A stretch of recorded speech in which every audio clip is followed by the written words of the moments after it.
사랑하는 형제자매 여러분, 평안하셨습니까? 오늘은 지난 시간에 이어서 교회에 대해서 조금 더 생각해 보려고 합니다. 지난 시간에는 우리가 기능적 교회 그리고 제도적 교회를 생각해 보았는데 다 이해가 되고 다 좋았습니다. 근데 문제는 예수님이 말씀하신 그 하나님 나라, 예수님은 하나님 나라를 말씀하셨는데 그것을 교회로 제도화시키는데 누가 그 권한을 위임했느냐 하는 것이죠. 어떻게 하나님 나라가 교회로 제도화될 수 있는가? 그것을 우리가 한번 생각해 보려고 합니다. 누가 교회로 하여금 그 하나님 나라 백성이 이 사람이다 하고 공적으로 선포할 수 있는 그 권한을 주셨는지 우리가 이것을 한번 생각해 보기를 원하는데 그것에 대한 대답을 하려면 마태복음 16장을 우리가 봐야 됩니다. 마태복음 16장을 보면 예수님이 제자들을 데리고 가이사랴 빌립보라는 지역으로 가십니다. 가이사랴 빌립보 지방에 가셔서 제자들에게 말씀을 전하시는데 여러분 가이사랴라는 말에서 여러분 눈치를 채셨겠지만 가이사랴라는 이름이 붙었다는 것은 로마 황제가 정복한 땅임을 보여주는 곳입니다. 즉 가이사라는 로마 황제가 정복한 땅인가 동시에 로마 황제를 하나님으로 섬기는 땅이 바로 가이사랴라는 동네였다는 거죠. 가이사랴는 황제 숭배를 하는 도시였습니다. 근데 그곳에 예수님이 의도적으로 제자들을 데리고 가시는 거죠. 가이사랴 빌립보로 데리고 가셔서 제자들에게 질문을 하십니다. 너희는 나를 누구라 하느냐? 이것이 바로 예수님의 질문이었죠. 그 질문에 대해서 사람들은 나를 누구라 하느냐 하는 질문에 대해서 제자들이 대답을 합니다. 사람들은 예수님을 보고 뭐 엘리야라고도 하고 예레미야라고도 하고 세례 요한이라고도 합니다 하고 대답하니까 예수님은 제자들에게 한 번 더 물어보십니다. 그러면 사람들 말고 너희는 나를 누구라 하느냐 하고 물어보시죠. 그때 이 제자들의 대답이 무엇입니까? 제자들 중에 대표로 베드로가 대답하는데 베드로가 아주 유명한 대답을 하죠. 주는 그리스도시요 살아계신 하나님의 아들이십니다 하는 이 고백을 남기게 됩니다. 가이사랴 빌립보에서.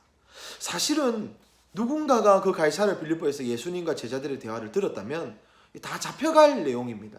감히 가이사랴 빌립보에서는 그런 고백을 할 수 없습니다. 주는 그리스도시요 살아계신 하나님의 아들이십니다 하는 고백을 다른 데서는 하더라도 가이사랴 빌립보에서는 할 수 없는 고백이었습니다.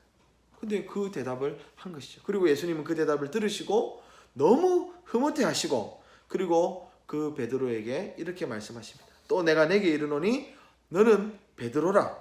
내가 이 반석 위에 내 교회를 세우리니 음부의 권세가 이기지 못하리라. 내가 천국 열쇠를 내게 주리니 네가 땅에서 풀면 하늘에서도 풀리리라 하고 예수님이 말씀하셨습니다. 이게 예수님이 복음서에서 교회라는 단어를 여기서 처음 사용하신 것이죠. 가이사랴 빌립보에서 그 고백을 들으시고 교회를 세우겠다. 그리고 천국 열쇠를 주겠다. 하늘 문을 열고 닫을 수 있는 권세를 교회에 주겠다. 너에게 주겠다 하고 말씀한 겁니다.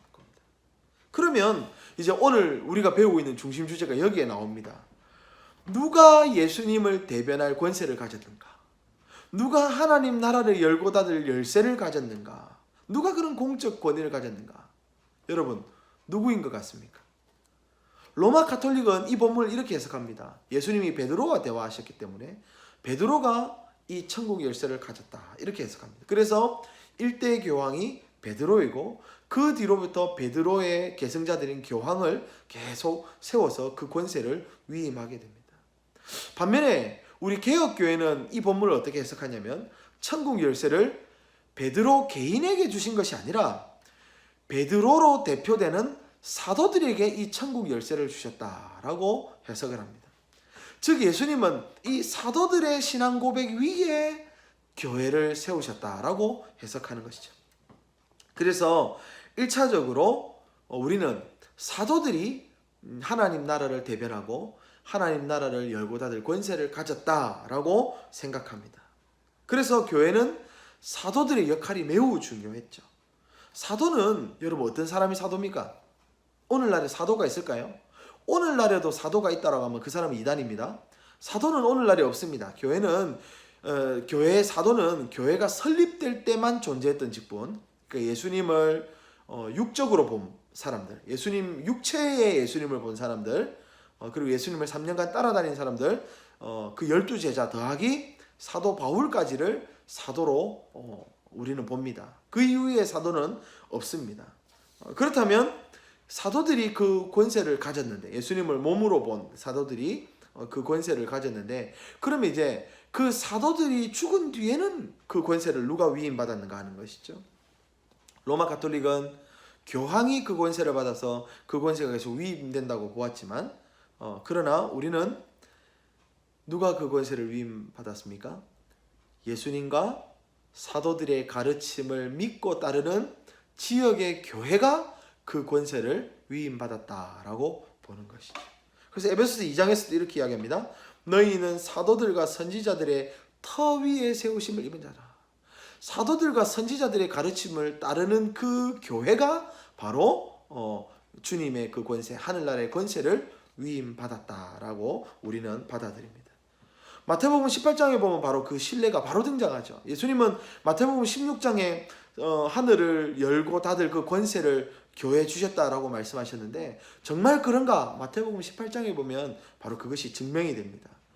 너희 중에 범죄한 형제가 있거든. 범죄한 형제를 어떻게 다루느냐 하는 것입니다. 처음에 범죄한 형제가 있으면 혼자 찾아가서 조용히 권면하고, 그래도 회개하지 않으면 두세 사람 증인이 찾아가서 권면하고, 그래도 듣지 않으면 교회가 그 범죄한 형제를 불신자와 같이 이렇게 내버려 둔다라고 말씀하고 있습니다.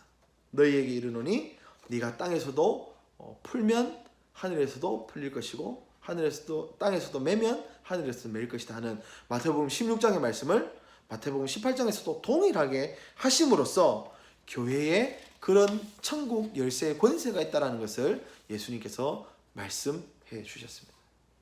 즉 예수님께서 가이사라 빌립보에 그 베드로에게 하신 그 말씀하셨던 그 권세가 지역교회에 그대로 적용된다는 것이죠. 그만큼 교회가, 여러분, 우리가 속해 있는 이 지역교회가 영광스럽고 권세 있다, 정말 교회가 중요하다라는 것을 우리는 알게 됩니다. 그러나 우리가 이 교회를 볼 때에 오해하지 말아야 되는 것은 뭐죠? 그렇다고 해서 교회가 천국 열쇠의 권세를 가졌다고 해서 그 천국 열쇠의 권세를 완벽하게 완전 무결하게 사용하는가? 그렇지는 않다는 겁니다.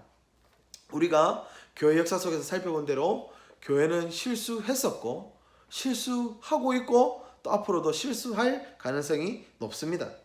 그러나 그렇다고 해서 교회에 주신 권세가 없어지는 것은 아닙니다. 대통령도 실수하고 우리의 부모님도 실수하지만 그분들은 여전히 우리의 권위자인 것처럼 교회가 여전히 주님께서 주신 그 권세를 가지고 있습니다. 교회가 정당하게 그 권세를 사용한다면 우리는 그 권위에 반드시 순종해야 됩니다. 우리가 하지 말아야 되는 건 뭡니까? 로마 가톨릭처럼 교회는 실수가 절대 없다라고 말하는 그런 오류를 범해서는 안 된다는 것이죠. 그러나 교회가 정당하게 그 권세를 사용할 때는 우리는 순종해야 됩니다. 이제 다음 시간에는 그렇다면 이 교회에 누가 회원이 될 수 있는가를 한번 생각해 보려고 합니다. 여러분, 교회가 여러분 오늘 배웠듯이 큰 권세를 가졌잖아요. 너무 영광스럽잖아요. 근데 이 영광스럽고 권세를 가진 교회에 아무나 회원이 돼서 되겠습니까? 그래서 다음 이 시간에는 이 교회의 교인 자격은 무엇인가 조금만 구체적으로 다음 시간에 한 번 더 알아보도록 하겠습니다. 그럼 다음 시간까지 평안하시길 바랍니다. 안녕히 계십시오.